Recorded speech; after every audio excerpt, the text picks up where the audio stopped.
দেখো আজকে ও রান্না করছে।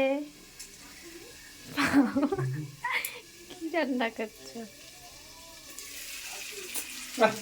উফ, তারপরে বাবা? এটা কি ভেজেছো? ডিম। ভাল লাগছে আজকে তুমি রান্নাটা করো। আর ব্যাপারটা হচ্ছে আমার খুব শরীর খারাপ, সেই জন্য ও আজকে রান্না করছে, আমি রান্না করতে পারিনি।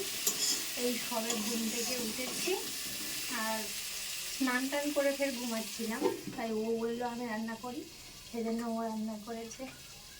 তো আমার থেকে অনেক ভালো রান্না করছে বাবা।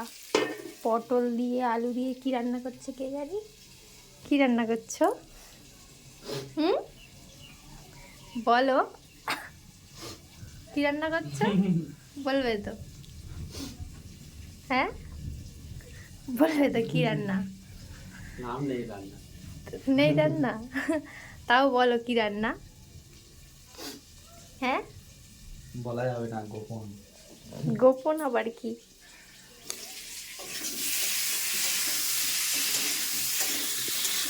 বা ওটা আবার কি হাতের উপরে দিয়ে ওটা কি ধরে রান্না করা?